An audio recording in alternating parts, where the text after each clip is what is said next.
오늘 경향신문을 전 굉장히 칭찬해주고 싶은데 중대재해처벌법 네. 그 50인 미만 사업장에도 적용하는 걸 유예하는 안이 논의가 되다가 결국 협상이 깨졌잖아요. 법 시행은 이미 1월 27일부터 시작됐어요. 네. 근데 정부에서는 빵집이나 식당들도 피해 볼 수 있다. 그렇게 해서 공포 마케팅을 했잖아요. 네. 거기에서 안전관리 책임자를 임명하지 않아도 되고 사장님이 뜨거운 거 만지니까 조심하세요만 얘기해도 되는 건데 어찌 보면 거기 다 처벌받을 수 있습니다 얘기한 이유가 바로 저런 선거 때 그 표 때문이거든요. 네.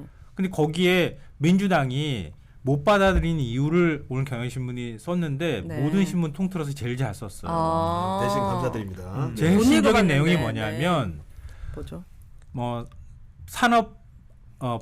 산업안전보건청을 만들려고 하는 게 민주당이 냈던 협상안이었어요. 맞아요. 네. 네. 그러니까 산재 사고를 예방하고 그 관리 체계를 만들고 모든 것들을 다 그러니까 조사 감독 기능을 가지고 있는. 네. 그러니까 가서 이거 지금 제대로 안전 대책을 만들고 있습니까? 이런 시설 점검도 하고 이런 기능을 가지고 있는 청을 만드는 걸 민주당이 협상안으로 제시했는데 국민의힘이 2년 유예하면 그거 받아줄게라고 했다고 대부분 분들은 알잖아요.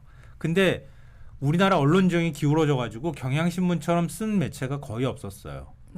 국민의힘이 제시한 거는 안전청을 만드는 게 아니라 안전지원청을 지원청을 만들겠다는 거예요. 안전지원청이라고 굳이 이름을 지원이라고 단 거는 조사감독 기능을 쏙 빼버린 거예요. 쏙 빼고 그냥 기존에 하던 업무하고 별 차이 없는 지원청을 하나 2년 뒤에 만드는 걸 협상안으로 제시한 거예요. 네. 민주당은 이거 있으나만 하고 윤석열 정부에서 안 만들려고 하면 이거 얼마든지 유명무실한 기구로 만들 수도 있어. 근데 이거를 어떻게 받아? 못 받으니까 차라리 민주당의 가치는 국민의 노동자의 생명과 안전을 보호하는 거야. 이미 시행한 법이니까 그냥 법하고 윤석열 정부가 거기에서 법 시행 제대로 될 수 있도록 계속 뭐 교육한다거나 보안 장치들을 만들기 위해서 노력하면 되잖아. 네. 이런 태도를 취했는데 대다수 언론은 그 내용을 부각시키지 않았어.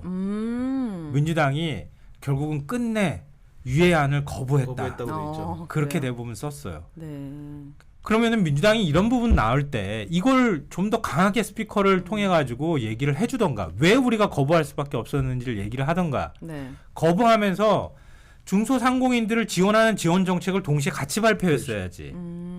어제 민주당에서 영입은 이쪽으로 하셔야 될 것 같아요. 지금 전화 좀 해주실래요? 이재명 대표님한테?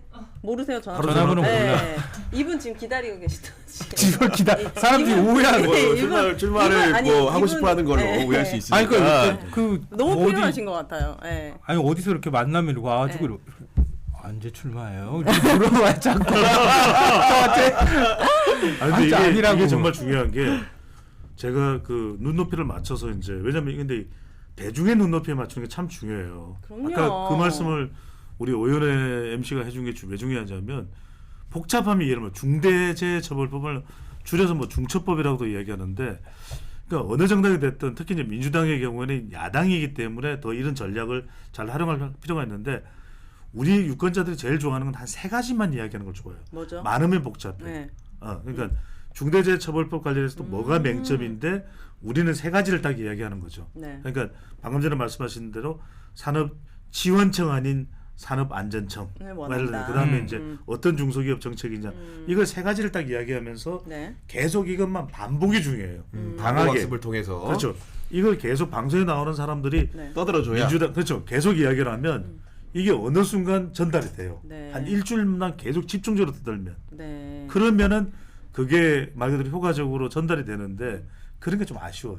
그러니까 물론 어렵긴 하지만 네. 그러니까 그 중소상공인들이 와가지고 국회에서 막 시위하고 그랬잖아요. 많이도 왔더라고요. 네. 그런 건 눈에 확 들어온단 말이에요. 그렇죠. 근데 사실 제조업에서 그 굉장히 노동 환경이 열악한 직종에 있는 제조업들에서 산재 사고가 발생할 확률이 있어요. 그렇죠. 거기에서는 그만큼 산재 사고를 예방하기 위한 시설이나 이런 거 개선을 해야 되기 때문에 비용 부담이 있을 수 있겠죠. 있어요. 네. 그럼 정부가 그거는 2년 동안 그동안 뭐 한 거야 그러면 손 놓고 있었다는 얘기가 되거든요. 그걸 집중적으로 부각을 하던가 네. 민주당이 그럼 그거를 하기 위해서 어떤 노력을 할 것인지를 내놓던가 예? 그러면 그 사람들이 좀 더 환경이 좋게 만들기 위해서 네. 그 사람들 지원할 수 있는 별도의 정책을 내놓던가 그거를 선명한 구호를 통해 가지고 얘기를 네. 해줘야 되는데 그냥 다 흐지부지 협상한 민주당이 의원총회 가지고 막 뚝딱뚝딱 얘기하다가 우리는 거부 이렇게 하니까 결과만 전달하니까 대안이나 그 내용 없이 아무것도 없는 게 돼버리는 네. 그것도 마무- 그걸 언론에서는 전달해주지도 않고 네. 제대로